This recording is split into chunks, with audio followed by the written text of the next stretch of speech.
So I know that you're speaking also from a point of personal experience, considering what you have been through yourself. And I want to play some sound that has gotten a lot of traction, especially from conservatives, talking about the so-called, as you put it, as is put, the dignity of work. Let's take a listen to what you had to say, and then we'll talk on the other side.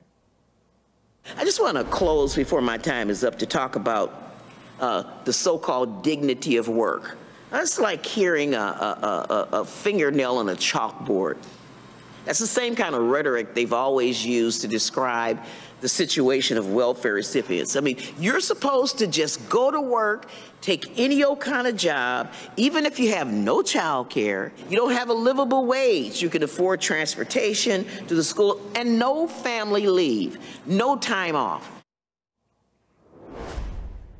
So because of this, you've got Betsy McCaughey, a former New York lieutenant governor, using the first part of that statement to call Democrats the party of welfare, call welfare recipients moochers.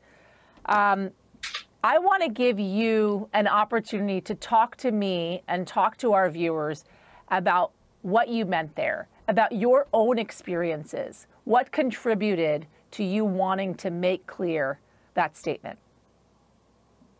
Well, let me start out by complimenting myself on that statement. I meant every single word of it.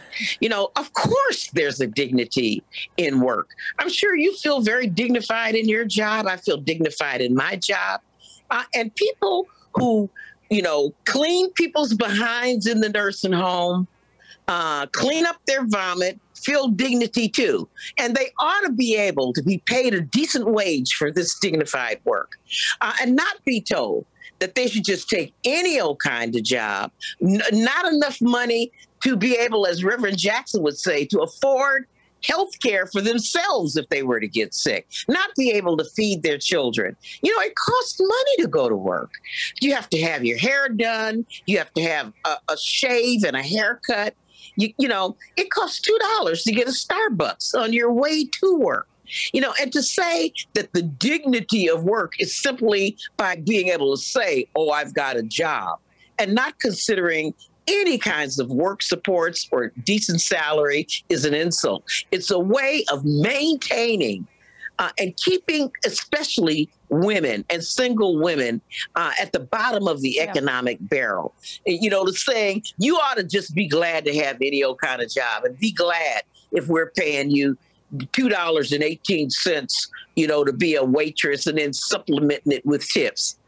You should just be glad to have a job. Now, the rest of us feel very dignified because we're making six figures, but you go doing the dirty work in society and just shut up and be glad. And dare you make one dime above $13 an hour, and we're going to take away your child care. We're going to take away food stamps. We're going to take away your health care.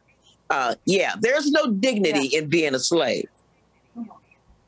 Yeah, and if you talk about the cost of child care in this country, you're making barely minimum wage. Maybe you have 2 kids at home.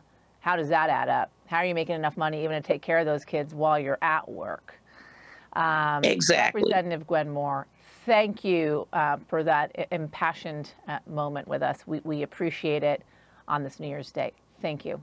Got to go see about my black eyed peas now. Thank you. Great to see you.